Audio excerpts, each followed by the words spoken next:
Hi Cancer, welcome back to another Astro Reels. It's my pleasure to read for you, as you know. And as you also know, these readings are timeless and signless, so you don't need to have any significant Cancerian placements in your natal chart to have these messages be for you.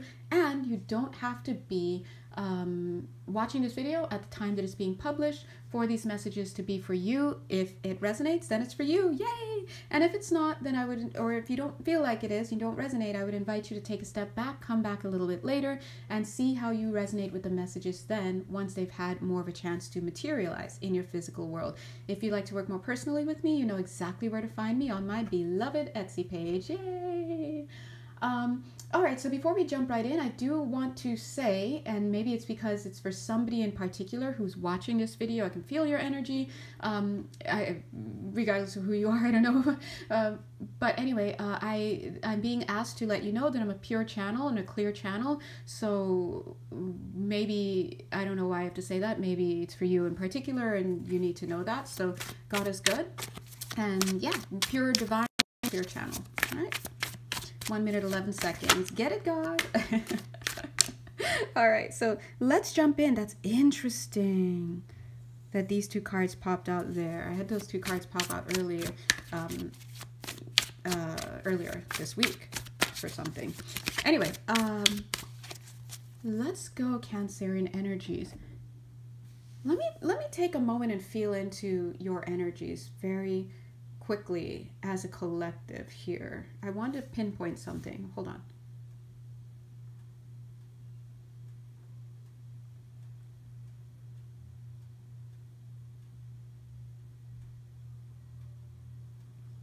Okay, thanks.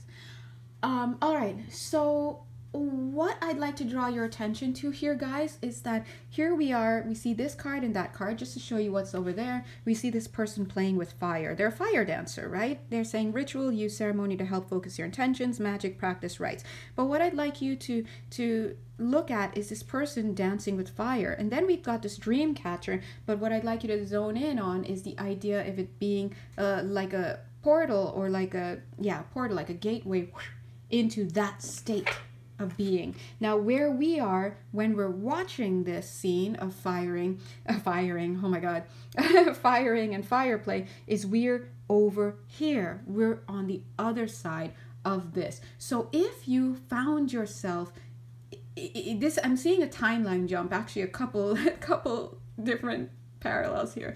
So wherever you found yourself not too long ago, maybe you were dealing with a fire, maybe you were putting a fire out, or just being made aware, like, hey, you need to get your stuff together.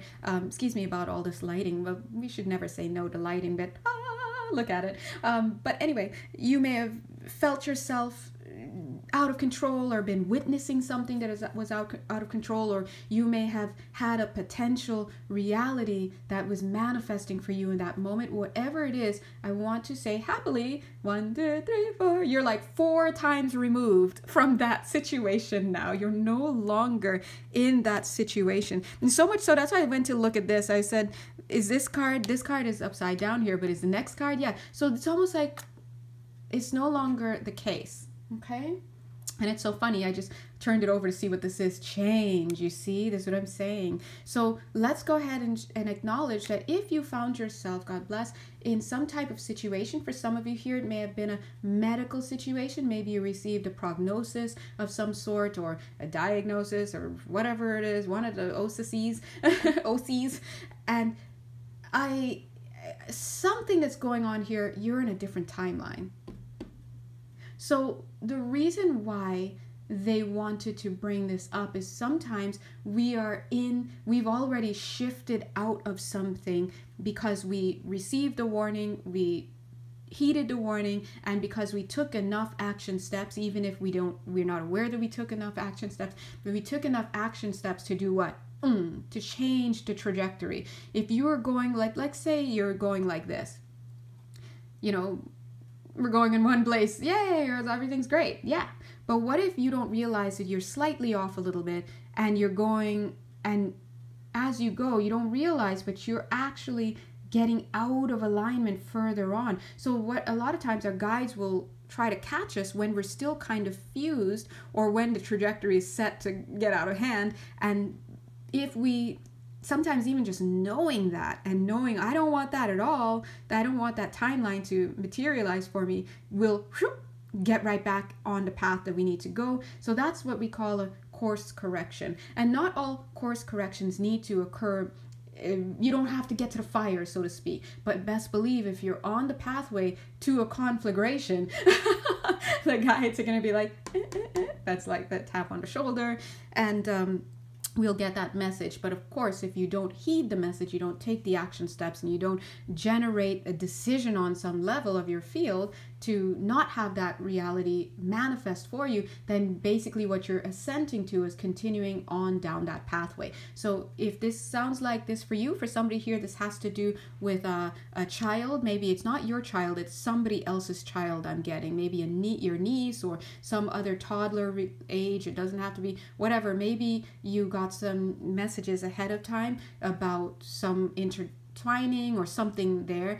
Things have cleared up now. So this message is here today for those of you who need, sorry, I'm stumbling over my words. Those of you who, look at how I'm recalibrating as I picked up these cards to like just put it back. Get these cards away from me.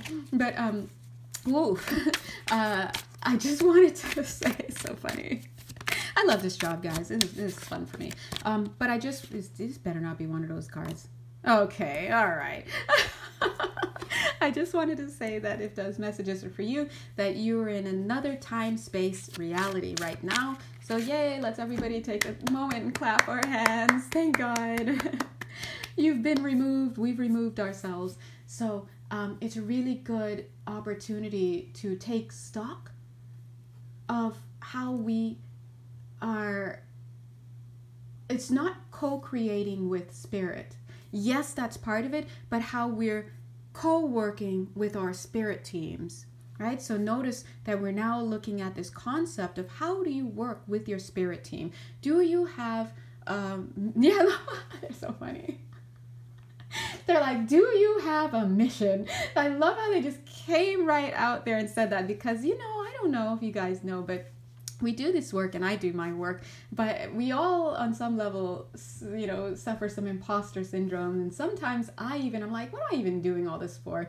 You know, am I even on the right path? Do I have a mission? What am I doing? Am I wasting time for 20 views? And then I'm like, okay, well, I don't care about how many views. But then part of me is like, I do, because I just spent a lot of time, right? So all of these dialogues we have, imposter syndrome runs throughout every industry.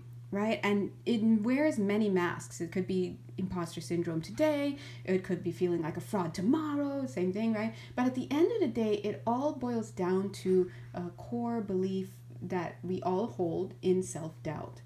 Now, that self-doubt can certainly, they're saying metastasize and really become pillars in our, I wonder why they're saying pillars of success. That's interesting.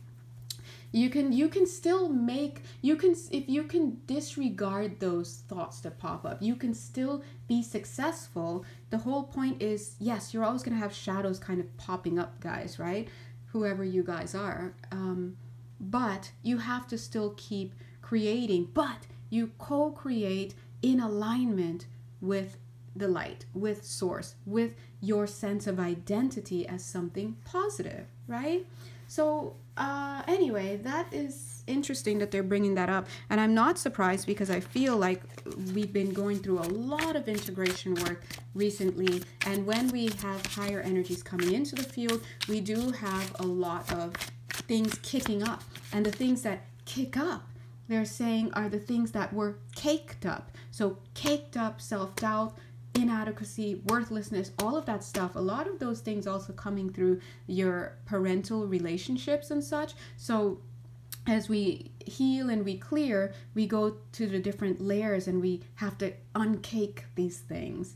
And yeah, so yeah. Anyway, what else do you guys want to talk about? Oh, I just looked down to actually look at this. Oh, there it is. Ah, see? They're like, yeah, you too. See, part of your purpose is to heal, speak, or write. Mission, meaning, and plan. There it is. All right, there's the confirmation and union. And actually, when I'm doing this work, I'm heavily channeling, so I'm actually looking up out the windows. They're really pretty outside, a lot of trees.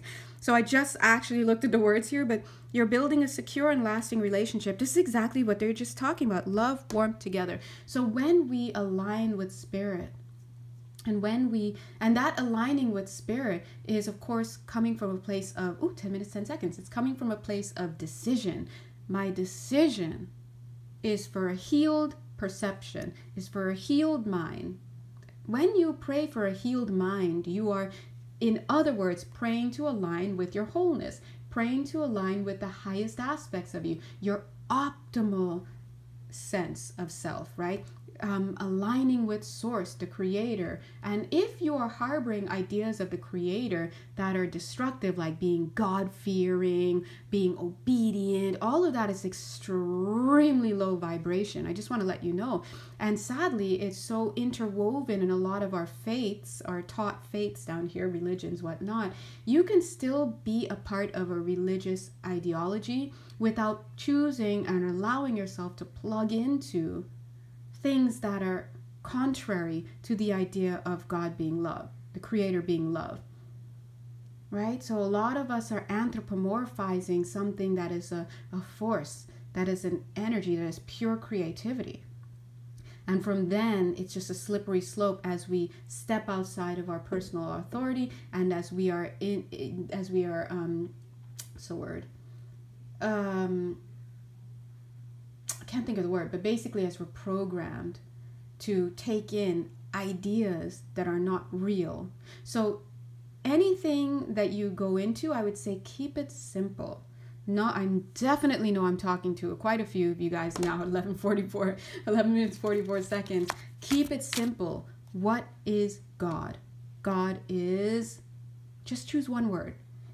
And yeah, a lot of you will say, God is love, right? But if you're already skewed on what the idea of love is, you're going to struggle. So I would suggest, and who the hell am I, right? I'm just here, I'm trying, right? But I would suggest doing what I did, which I say, God is benevolent. That's it. That's it. If we say God is love, some of you are like, oh, but love has got to be tough love because out in these streets, and love is, compassionate because of it. All of that is too much.